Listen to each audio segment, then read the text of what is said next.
संत शिरोमणि आचार्य गुरुवर श्री विद्यासागर जी महाराज की जय। नवाचार्य श्री समय सागर जी महाराज की जय। आराम योग प्रणेता पूज्य मुनि श्री प्रणम्य सागर जी महाराज की जय। ओम अरहम नमः।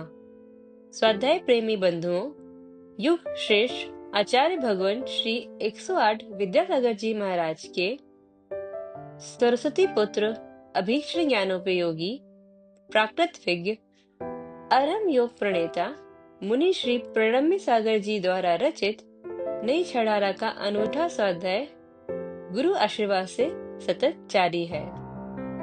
हमने प्रथम ढाल में पंच परावर्तन के वर्णन को डिटेल में जाना। ढाल 2, जिसमें सम्यक दर्शन का प्रैक्टिकल स्वरूप मुनि श्री ने बड़े ही सरल और सुंदर तरीके से समझाया है, जिससे हमारे अंदर देव शास्त्र गुरु के प्रति श्रद्धा और दृढ़ होगा। अब चलते हैं नई छड़ाला द्वितीय ढाल की कक्षा की ओर। तीन लोक में चार हैं, मंगल शरण व श्रेष्ठ, अरहत सिद्ध व साधुगण, धर्म जैन जग ज्येष्ठ। तीर्थंकर जिन देव की, जिन वाणी को ध्याय, सार्वधर्म संक्षेप से, कहूँ चित्त हुलसाय। देवादिदेव आदिम तीर्थंकर श्री ऋषभ देव भगवान की, वर्तमान शासन नायक श्री वर्धमान महावीर भगवान की, परम पूज्य आचार्य गुरुवर श्री विद्यासागर जी महाराज की, नई छेड़ाला के माध्यम से आप सभी लोगों को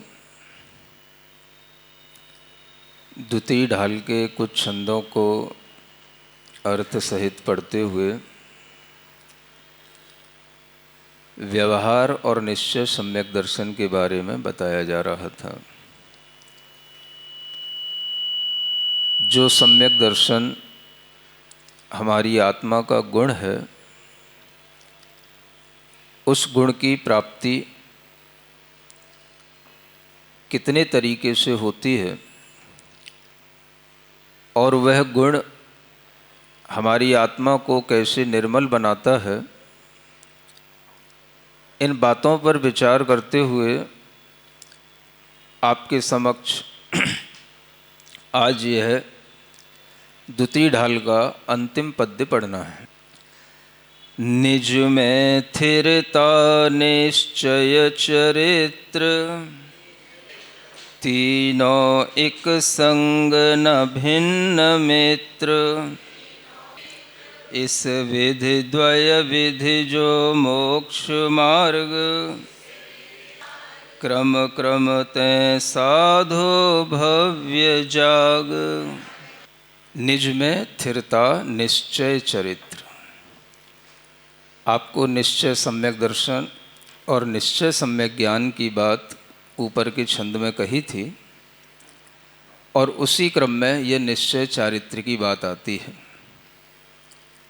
यह भी कहा था कि जहाँ पर निश्चय होता है वहाँ पर सब कुछ एक हो जाता है, एक के लिए होता है, एक में मिल जाता है। क्या कहा? जहाँ निश्चय होता है वहाँ सब कुछ एक होता है, एक में होता है और एक में ही मिल जाता है। निश्चय सम्यक दर्शन होगा, वहीं पर निश्चय सम्यक ज्ञान होगा और वहीं पर निश्चय सम्यक चारित्र होगा। जो निश्चय सम्यक दर्शन का लक्षण है वही निश्चय सम्यक ज्ञान का लक्षण है और वही निश्चय सम्यक चारित्र का लक्षण। अंतर इतना है कि दर्शन में हम अपनी आत्मा की अनुभूति की रुचि उत्पन्न करेंगे। जब निश्चय सम्यक ज्ञान की बात आएगी तो हम उस अनुभूति को जानेंगे, और जब निश्चय सम्यक चारित्र की बात आएगी तो हम उस अनुभूति में ठहरेंगे, रमेंगे। निज में स्थिरता आना, यही हमारा निश्चय चारित्र कहलाता है। जब तक हम व्यवहार में रहते हैं, हमारे साथ अनेक भेदों के साथ सम्यक दर्शन भी चलता है, सम्यक ज्ञान भी चलता है, और सम्यक चारित्र भी चलता है। निश्चय में सब कुछ एक आत्मा के लिए होता है, एक आत्मा में ही सब कुछ घटित किया जाता है। 8 अंगों का भी जो वर्णन आपने सुना, निशंकित, निकांक्षित आदि, ये व्यवहार से भी होते हैं और ये निश्चय से भी होते हैं। जो व्यवहार सम्यक दर्शन के लक्षण हैं वो रत्कर्ण श्रावकाचार में लिखे हैं, अलग अलग भावों में, अलग अलग श्लोकों में। और जो निश्चय सम्यक दर्शन के ये 8 अंग हैं, उनके जो लक्षण हैं वो समय सार जी में निर्जरा अधिकार में लिखे हुए हैं। वो भी 8 गाथाओं में अलग अलग लिखे हैं। आपसे ये भी कहा था कि जो सम्यक दर्शन के निशंकित अंग हैं, निकांक्षित हैं, निर्विचिकित्सा, मूढ़ दृष्टि, ये तो अपने लिए होते हैं, अपने में स्वाश्रित हो जाते हैं। लेकिन ये भी अगर देखा जाए तो ये सब व्यवहार की दृष्टि से कहीं ना कहीं देवशास्त्र गुरु से संबंध रख करके होते हैं, इसलिए व्यवहार है। जब इनका संबंध आत्मा से जुड़ जाए तो ये निश्चय निकांक्षित, निशंकित आदि अंगों के रूप में जानने जाते हैं। निश्चय में अपनी आत्मा में निशंक होना, अपनी आत्मा के ही गुणों की आकांक्षा करना,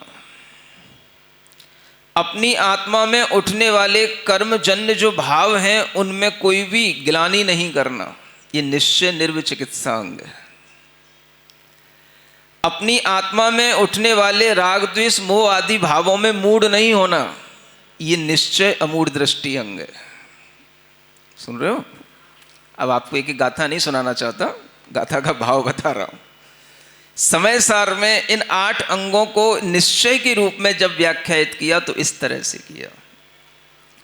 इसी तरह से उपगुहन करना, तो आचार्य कहते हैं जो सिद्ध भक्ति जुत्तो उपगुहन गोदु सब्ब धम्माणम, जो सिद्ध भक्ति में जुड़ गया वो उपगुहन अंग से जुड़ गया। माने सिद्ध भक्ति में अपना मन लगाना, सारी चीजों को छोड़ देना, सभी प्रकार के दोषों का आपने उपगुहन कर दिया। सुनते हो? इसी तरह से जो मोक्ष मार्ग में, अपने रत्नत्रय मोक्ष मार्ग में स्थिर हो रहा है, वो निश्चय से स्थितिकरण अपना कर रहा है, वो निश्चय स्थितिकरण अंग है। और वात्सल्य अंग में भी कहीं बाहर नहीं देखना। कब? जब निश्चय वात्सल्य अंग की बात करें तब। ना उसमें 700 मुनिराज आएंगे, ना उसमें गुरु महाराज आएंगे, ना उसमें भगवान आएंगे। जो कुणदि बच्छलंतम तिंडे साहूड़ मोक्ष मगम्मी, सो बच्छल भाव जुदो सम्मा दिट्ठी हवई जीवो। जो अपने ही सम्यक दर्शन, ज्ञान, चारित्र रूपी जो 3 गुण हैं, उनमें जो वात्सल्य भाव रखता है, वो निश्चय से वात्सल्य अंग को धारण करने वाला सम्यक दृष्टि जीव है। सुन रहे हो? ये समय सार की गाथा सुना रहा हूं आपको। और निश्चय से प्रभावना अंग क्या है? विज्जा रह मारूड़ो मणो रह हणदि जो चेदा, सो जिनाण पहावी सम्मा दिट्ठी हवई जीवो। जो सम्यक ज्ञान की विद्या के रथ पर आरूढ़ होकर के जो अपने मन को हर समय पर, अपने मनोरथों को हर समय पर मारता रहता है, वह जिन धर्म की प्रभावना करने वाला निश्चय सम्यक दृष्टि जीव कहलाता है। सुनते हो? तो निश्चय में भी ये 8 अंग अपनी ही आत्मा में घटित होते हैं, तो वह निश्चय सम्यक दर्शन बन जाता है। अपनी ही आत्मा में निशंकित होना, अपनी ही आत्मा में निकांक्षित भाव से जुड़ना, अपनी ही आत्मा के कर्मजन्य भावों में किसी भी तरह का अपना मन नहीं लगाना, इस तरह से अपनी ही आत्मा में जब कुछ आश्रय लेकर के होता है अनुकंपम पड़ुच्च, आत्मा का आश्रय लेकर के जब होगा तो वह निश्चय सम्यक दर्शन का भाव कहलाता है। जब इस तरह का जब निश्चय सम्यक दर्शन होगा तो उस समय पर वह जीव अपनी आत्मा के आश्रय से अपनी आत्मा की अनुभूति में लग जाता है। और वह आत्मा की अनुभूति में लगने वाला कौन होता है, ये आपको पिछले छंद में बता दिया है। जब श्रवण होए निज ध्यान लीन, ये भूलना नहीं, निज ध्यान में लीन कौन होगा, श्रवण होगा। अब वह श्रवण सब कुछ अपनी आत्मा के लिए करेगा, उसका सम्यक दर्शन का हर अंग अपनी आत्मा से जुड़ेगा, सम्यक ज्ञान का हर अंग भी अपनी आत्मा से जुड़ेगा। सम्यक ज्ञान की बात जब आएगी तब आपको बताएंगे। आचार्य शमंतभद्र महाराज की दृष्टि में वह व्यवहार सम्यक ज्ञान 4 अनुयोगों के ज्ञान से जुड़ता है। प्रथमान योग का भी आपने ज्ञान किया है तो उससे भी अपनी आत्मा का अनुभव करना। पांडवों के ऊपर कैसे उपसर्ग हुए, पार्श्वनाथ भगवान के ऊपर कैसे उपसर्ग हुए, गज कुमार मुनि के उपसर्ग कैसे उपसर्ग हुए, ऐसे इन प्रथमान योग के चरित्रों से भी अपनी आत्मा में रुचि बनाते हुए अपनी आत्मानुभव की ओर ढलना, ये प्रथमान योग का निश्चय सम्यक्त्व का, निश्चय सम्यक ज्ञान का ये भाव होगा। सुन रहे हो, ये मैं आपको अपनी तरफ से बता रहा हूं। जो 4 अनुयोगों का व्यवहार ज्ञान है उसको निश्चय में ढालना, तो प्रथमान योग को निश्चय के ज्ञान में कैसे ढालेंगे। जो भी प्रथमान योग के यह उत्कृष्ट चरित्र हैं, इनको ध्यान में रख करके अपने अंदर इसी तरह से भाव करना कि मुझे अपने आत्मानुभव में लीन होना है, चाहे ऊपर कितना ही बड़ा उपसर्ग क्यों ना हो जाए। ये प्रथमान योग का निश्चय सम्यक ज्ञान का भाव होगा। इन चीजों में अपना मन लगाओ, इसमें उलझो। अगर उलझना ही अच्छा लगता है ना तो इन चीजों में उलझो। सम्यक दर्शन के 8 अंग निश्चय से अपने अंदर घटित करो, आत्मा के साथ घटित करो। सम्यक ज्ञान के चारों प्रकार के जो व्यवहार से प्रथमान योग, करणान योग, चरणान योग और द्रव्यान योग के भेद हैं, इनसे हम निश्चय सम्यक ज्ञान की ओर कैसे आएंगे। निश्चय सम्यक ज्ञान में प्रथमान योग की क्या भूमिका है, तो ये भूमिका है। जैसे गज कुमार मुनि महाराज के ऊपर सिगड़ी रखी, वो हिले नहीं। ये चरित्र जब हमारे ध्यान में रहेगा तो हम भी अपने ज्ञान में निज में स्थिरता हमारे अंदर थोड़ी सी आएगी। आत्मानुभूति के लिए इस तरह से प्रथमान योग का ज्ञान हमारे लिए सहयोगी बनेगा। करणान योग से निश्चय सम्यक ज्ञान में कैसे आएगा, जब हमारे अंदर दर्शन मोहिनी आदि कर्मों का अभाव होगा, अनंतानुबंधी अप्रत्याख्यान प्रत्याख्यान का अभाव होगा, संजुलन क्रोध मान माया लोभ में भी इनका जो बादर स्थूल भाव है इसका भी अभाव होगा, तब कहीं जाकर के मुझे अपनी आत्मा के अनुभवन की दशा आएगी। ये करणान योग से निश्चय सम्यक दर्शन को जानना है। सुनते हो ना, चरणान योग से सम्यक निश्चय सम्यक ज्ञान को कैसे जानेंगे। चरणान योग में 2 तरह का चारित्र बताया जाता है, एक अपहृत संयम होता है, एक उपेक्षा संयम होता है। जब हम प्रवृत्तियां करते हैं, जीवों की रक्षा करते हैं, वो अपहृत संयम होता है। और जब हम सब तरह की उपेक्षा करके बैठ जाए, हमें अब कुछ भी प्रवृत्ति नहीं करना, उपेक्षा चारित्र। उपेक्षा चारित्र का जब हम आलंबन लेंगे तब वह उपेक्षा चारित्र हमारे लिए वही निश्चय सम्यक ज्ञान की भूमिका में होगा। चरणान योग से हम निश्चय सम्यक ज्ञान की ओर आ चुके होंगे। वो निश्चय सम्यक ज्ञान का अनुपालन उस चरणान योग के माध्यम से इस तरह से होगा।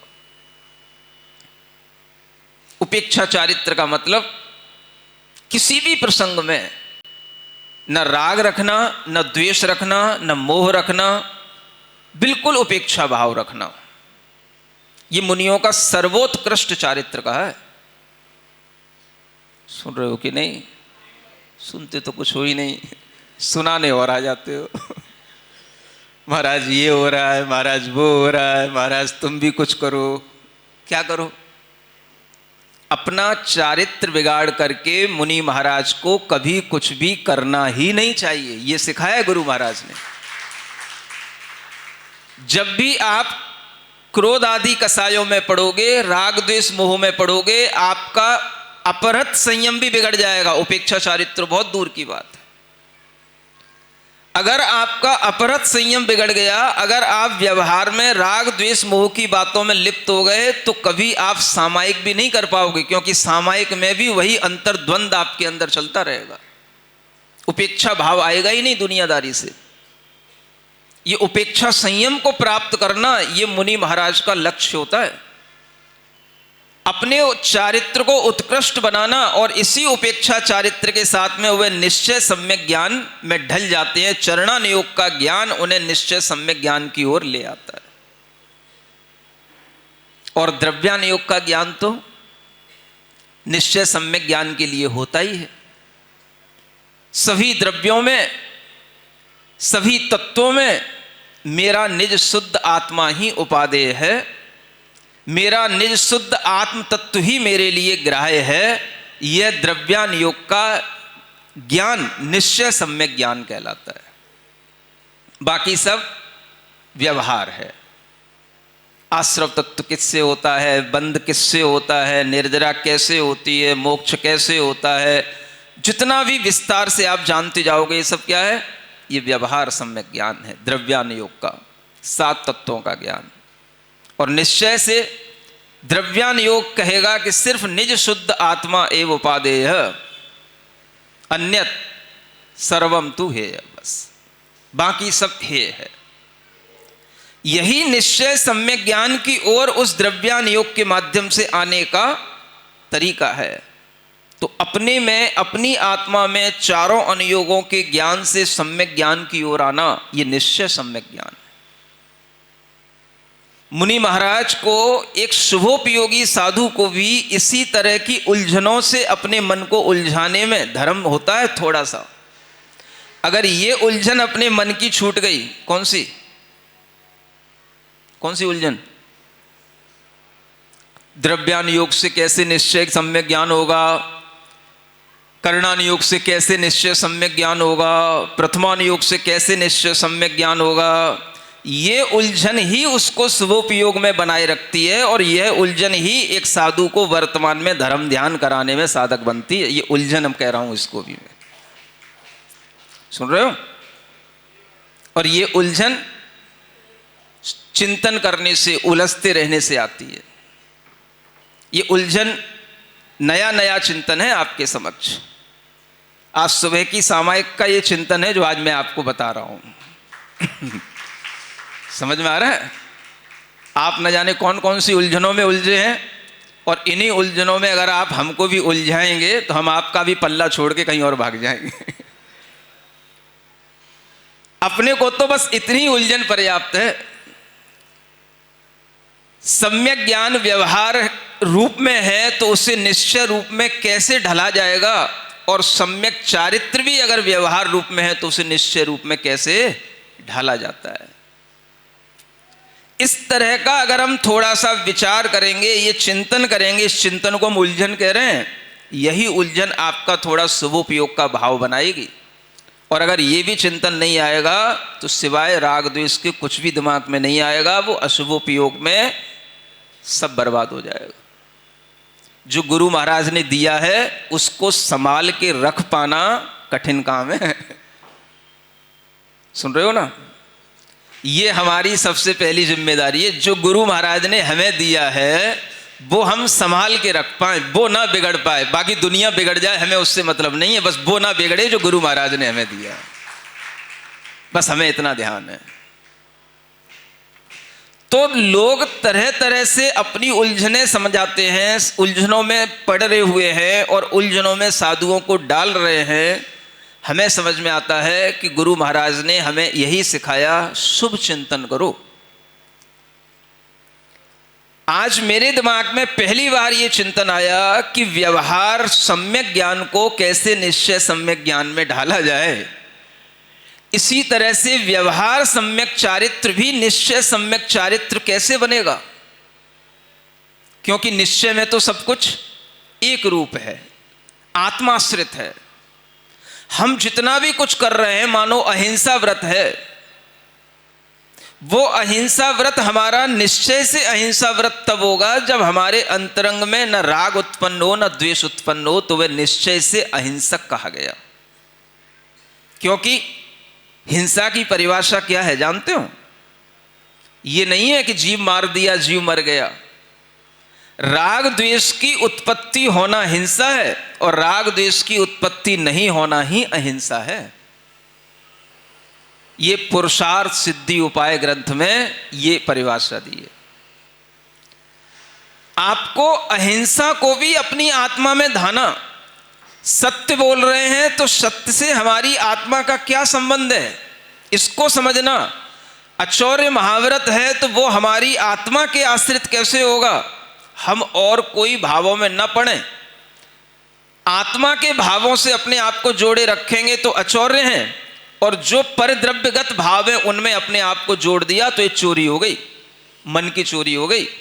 आपने दूसरे द्रव्य को अपना मान लिया और दूसरे द्रव्य से आप जुड़ गए, ये चोरी हो गई निश्चय से। महाराज आपके पास तो कुछ है ही नहीं, चुराओगे क्या? चुराया वस्तु नहीं जाती, चुराए आदमी के भाव जाते हैं। और आदमी खुद अपने भावों से अपने आप की चोरी करता रहता है, माने अपने आप को ठगता रहता है, इसलिए कभी निज में आया नहीं। ये उसकी सबसे बड़ी चोरी है। सुन रहे हो ना? ये निश्चय से चोरी कहलाती है। निश्चय से आप सब चोर हैं। क्या बोला? निश्चय से।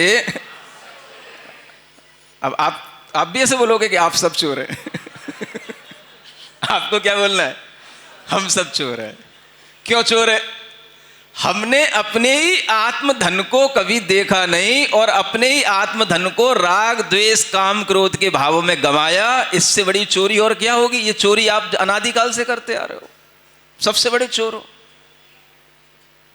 समझ आ रहा? तो निश्चय से ये अचौर्य महाव्रत कहलाता है। मैं यही आज चिंतन कर रहा था कि भाई सब कुछ एक रूप है, आत्माश्रित है, निश्चय से सब कुछ एक अनुभूति रूप है, तो ये सब व्यवहार कहां चला गया? तो ये सब व्यवहार उसका सहयोगी बनना चाहिए। ब्रह्मचर्य हो, अपरिग्रह हो। अपरिग्रह क्या?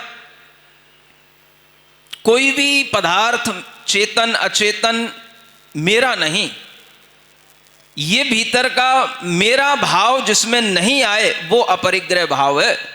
और सब कुछ छोड़ने के बाद ये मेरा, वो मेरा, ये वो मेरा, ये वो मेरा, मैं इसका, तो कोई अपरिग्रह नहीं। तो अपरिग्रह महाव्रत आपको निश्चय से अपरिग्रही तब बताएगा जब आप अपनी आत्मानुभूति में लीन होंगे, तो आपके लिए उस समय पर आत्मा के अलावा और कुछ भी नहीं होगा। आत्मा के अलावा परिग्रह है सब, छोड़ दे साथ उनका, अकेला हो अब। ये आचार्य महाराज की भक्ति में लाइन लिखी थी। उनके पीछे भी लाखों चले जा रहे, जो स्वयं मोक्ष पथ पर बढ़े जा रहे, और भव्यों को भी साथ ले जा रहे। ये उनके गुणगान गाओ जिन्होंने ऐसे अपरिग्रह का पाठ पढ़ाया, ऐसा अपरिग्रह व्रत दिया, और उस व्रत को देने के बाद में अब वह निश्चय रूप में उस अपरिग्रह की भावना आना, ये हमारा अपना कर्तव्य है। ब्रह्मचर्य, बाहर का ब्रह्मचर्य अलग होता है और भीतर का ब्रह्मचर्य अलग होता है। बाहर के ब्रह्मचर्य की परिभाषाएं अलग हैं, शादी करी कि नहीं करी, स्त्री है कि नहीं है, ये सब बाहर का है। भीतर का ब्रह्म में आप, ब्रह्म माने आपकी शुद्ध आत्मा में आपकी चर्या होती है कि नहीं, ये निश्चय से ब्रह्मचर्य है। जब आप शुद्ध आत्मा में अपनी चर्या करोगे तो एक आत्मा में आप अपना अनुभव करोगे, तभी संभव है। इसलिए निज आत्मा की अनुभूति में ये पांचों महाव्रत, ये पूरा चारित्र जो है उसमें समाहित हो जाता है। इसलिए सारा व्यवहार चारित्र निश्चय चारित्र के लिए होता है, सारा व्यवहार सम्यक ज्ञान निश्चय सम्यक ज्ञान के लिए होता है, और व्यवहार सम्यक दर्शन के सभी अंग भी निश्चय सम्यक दर्शन के लिए होते हैं। तो निश्चय में सब कुछ एक हो जाता है, एक रह जाता है, एक पानक वत कहा गया। पानक माने ठंडाई।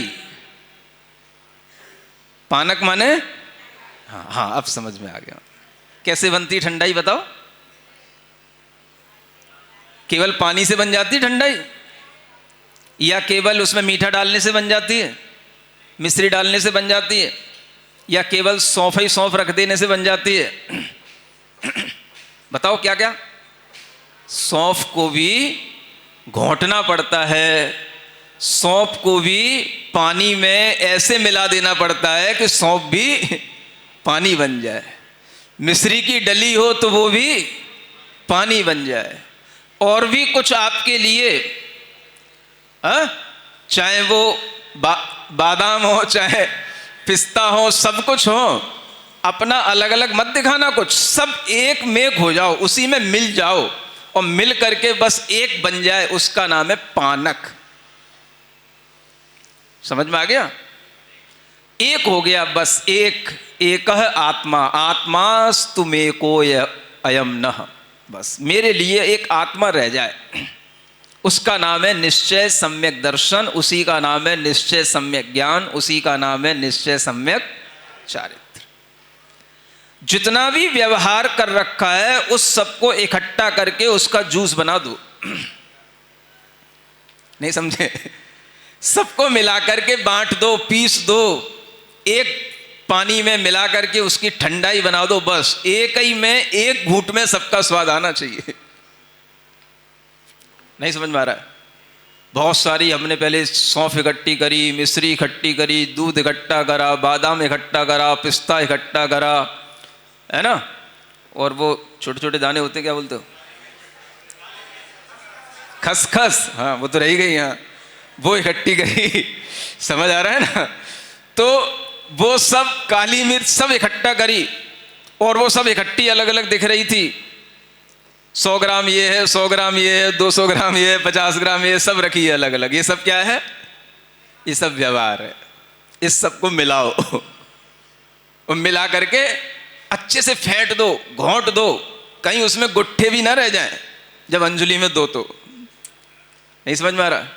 हाँ ऐसी ठंडाई बना के देना कि उसमें कहीं कोई एक ढेला ना आ जाए, गुट्ठा ना, किसी भी चीज का एक ढेला ना आ जाए, काली मिर्च का भी टुकड़ा ना आ जाए, इतनी पिस जाए कि उसकी हर बूंद में, ठंडाई की हर बूंद में सौंफ का भी स्वाद आए, मिर्च का भी स्वाद आए, मिठास का भी स्वाद आए, बादाम का भी स्वाद आए, और पिस्ता का भी स्वाद आए, और खसखस का भी स्वाद आए। तो उसका नाम है निश्चय से अब ये पानक बन गया, इसमें सब कुछ बन गया। समझ में आ रहा है ना? सोचो, जब आपको एक ठंडाई बना करके पीने में इतना आनंद आता है, तो मुनि महाराज को इस तरह की सब प्रकार की व्यवहार की चीजों को इकट्ठा करके और निश्चय से जब अपनी आत्मा की अनुभूति में लगते हैं, आत्मा का अनुभव करने का जो वह रुचि उत्पन्न करते हैं, तो कितना आनंद आता है, वह इस पानक पीने से भी कई गुना ज्यादा होता है। समझ में आ रहा है? तो इसलिए आचार्यों ने कहा, अलग अलग खा रहे हो, ये भी खाओ, बनाओ, लेकिन इनको घोंटते भी रहो धीरे धीरे करके। जितने ज्यादा घुटते जाएंगे उतना ही ज्यादा भीतर अच्छा स्वाद आएगा, और उतना ही ज्यादा भीतर से हृष्ट पुष्ट होगे, पौष्टिक बनोगे, पुष्ट बनोगे। सुन रहे हो ना? तो गुरु महाराज तो हमें यही करके दे गए, तरह तरह की हमें व्यवहार की, सम्यक दर्शन की भी चीज़ें दे गए, सम्यक ज्ञान की भी चीज़ें दे गए, सम्यक चारित्र की भी दे गए। अब हमारा काम बस एक ही बचा रह गया है। क्या करना है? इनको मिलाना है, इन्हें घोंटना है, और घोंट घोंट के पीना है, और घूंट घूंट में हर स्वाद लेना है हमें, सम्यक दर्शन का भी, सम्यक ज्ञान का भी, और सम्यक चारित्र। निज में रुचि होना निश्चय सम्यक दर्शन, निज का अनुभवन होना निश्चय सम्यक ज्ञान, और निज में स्थिरता आना निश्चय सम्यक चारित्र। बस निज में ही, निज आत्मा को आश्रित करके जब ये सब होने लगता है, इसी को निश्चय मोक्ष मार्ग कहा जाता है। सुनते हो ना? तो मुनि महाराज को आप देख करके समझते हो महाराज को कुछ काम वाम तो अब बचा नहीं है, हाँ, बिल्कुल खाली बैठे रहते हैं। लेकिन जो वास्तव में ये जानते हैं कि हमारे पास कितना बड़ा काम है, उन्हें पता होता है कि ये काम कितना कठिन होता है, और इस कठिन काम में वो अपने आप को हमेशा लगाए रखते हैं, तो उनका व्यवहार भी संभला रहता है और निश्चय की अनुभूति का आनंद भी आता रहता है। इसी के लिए गुरु महाराज ने मुनि जीवन दिया है, व्यर्थ की बातों के लिए नहीं दिया है।